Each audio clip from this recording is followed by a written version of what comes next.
لە هەرێمی کوردستان تاوەرەکانی پەیوەندیکردنی هاوڵاتیان لەلایەن درۆنەکانی ئێرانەوە ئەکرێتە ئامانج.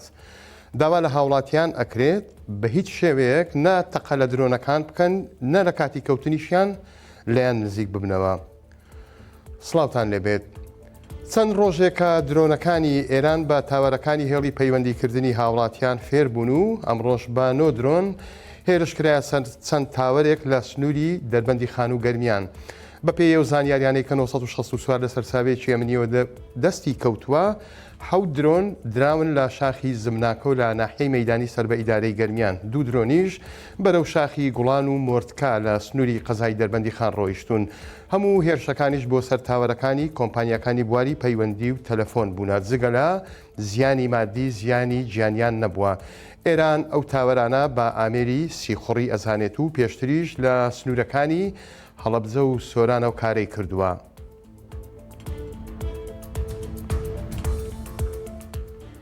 عەقید سەلام ئەسعەد ڕاوێژکاری سەربازی 964 داوایەکی بەجێی لە هاوڵاتیان و هێزە ئەمنیەکان هەیە و دەڵێت تەقەی هەڕەمەچی لە درۆنەکان مەکەن و لە خۆراخۆتان هیلاک مەکەن. لەگەڵ سەرهەڵدانی جەنجی ئێران و هاتنی درۆنەکان بۆ ناو خاچی هەرێمی کوردستان چەند جارێک بینیومانە لێرە و لەوێ بە کلاشینکۆف و چەکی جۆرا زۆر تەقە لە درۆنەکان ئەکرێت. عەقید سەلام ئەڵێت کارێکی تابڵی هەڵەیە، چونکە زۆر جار درۆنەکە نابیندرێت و دوایش ڕەنگە فیشەکی ئەو چەکەی تۆ بەکاری ئەهێنیت لە شوێنێک بکەوێتە خوارەوە و زیانی گیانی و مادی لێ بکەوێتەوە. ئەمە جگە لەبەی کە فیشەکەکەش بە فێڕۆ ئەچێت. عەقید سەلام داواش لە هاوڵاتیانە کات لە کاتی کەوتنە خوارەوەی درۆن بە هیچ شێوەیەک لێی نزیک نەبنەوە و مجازەفە بە ژیانی خۆتانەوە نەکەن، چونکە هەندێکیان بۆمبی حەراری واتاتی شکدەریان تێدایە و بە نزیک بوونەوە لێی دەتەقنەوە. بۆ ڕێگریکردن لە دروستبوونی ئەزمەی غاز و گرانبوونی نەوت و کانزاکانی هەولێر ئەیەوێت بە کارتی ئەلکترۆنی غاز دابەش بکات. غازفرۆشەکانیش ناڕازین و ئەڵێن ئەوە چارە نییە و دەبێت غازی زیاتر دابین بکرێت. سالار محەممەد لێپرساوی پشکنین لە نەوت و کانزاکانی هەولێر بە 964 وت ئامێرێکمان داوە بە وەکیلەکانی غاز و دەتوانن بە لێدانی کارتی نەوتی هاوڵاتیان بەشە غازەکەشیان پێ بدەن کە ئامانگانە 2 بوتڵ غازە. ئەوەش بۆ ئەوەیە کە کەس بەشی نەفەوتێ و گرانیش نەکەوێت لە سەریان. ئەمڕۆ بەشێک لە وەکیلەکانی غاز لە هەولێر لە بەردەم وەزارەتی سامانە سروشتیەکان گرت بوونەوە وتیان ئیلا دەبێت غاز زیاد بکرێت، چونکە خەڵک هەیە ئاوارەیان خەڵکی قەزاو ناحیەکانە و دانیشتووی هەولێرن ئەی ئەوان چی بکەن.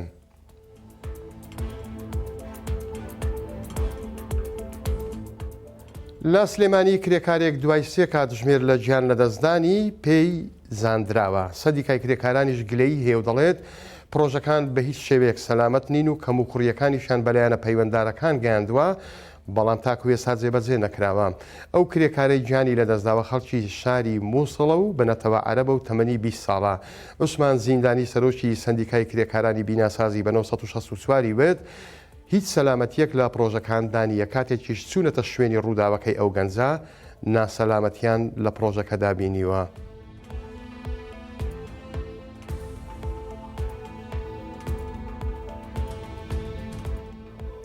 لەگەڵ دەستپێکردنی هێرشەکانی ئەمریکا و ئیسرائیل بۆ سەر ئێران باس لەوە ئەکرێت کە ئاخۆ ئەو وڵاتانە پشتگیری کورد ئەەکەن یاننا. بۆ ئەم مەبەستا تا ڕادەیەک جەدەلێک دروست بووە. ئاژانسی ڕۆیتەرز بۆ ئەمە بەدواداچوونێکی کردووە، هەروەها ڕاو بۆ چوونی هەندێک لە کوردانی ڕۆژئاوای کوردستانی وەرگرتووە. دیارە قسەی لەگەڵ چەند هاوڵاتیە کردووە، ئەوان هەمویان پەیامێک بۆ کوردانی ڕۆژهەڵات ئەنێرن، ئەڵێن نەکەن بە قسەی ئەمریکا فریو بخۆن، چونکە ئەڵێ پێشتر خیانەتی لە ئێمە کردووە، مەبەستیان لە ڕۆژئاوای کوردستانە. دیارە ئەم بابەتە قسە زۆر هەڵەگرێ، قسەی زۆریشی لەسەر کراوە کە ئاخۆ تا چەند ئەو زلهێزانە کە دێن ماڵێن لە ناو ڕووداوەکاندا بە تایبەتیش کە کورد ڕەگەزێکە لە ناو ئەو ڕووداوانە تا چەند ئەکرێ پشتیان پێ ببەسترێت. ئەم بەدواداچوونەی ئاژانسی ڕۆیتەرز لەسەر ئەوەیە کە پەیامێکی لە هاوڵاتیان و لە بەشێک لە پارتەکانی ڕۆژئاوای کوردستان ناردووە بۆ هاوڵاتیانی ڕۆژهەڵاتی کوردستان، هەمان کاتیش بۆ حزبە سیاسیەکانی ئەوێ کە تیایدا قسەی لەگەڵ چەند هاوڵاتیەک و هەروەها لەگەڵ سەرکردەکانی ئەمێش کردووە. بەڕێزان هەواڵەکانم پێشکەشکردن کاتێک خۆش بە هەمولایەکتان.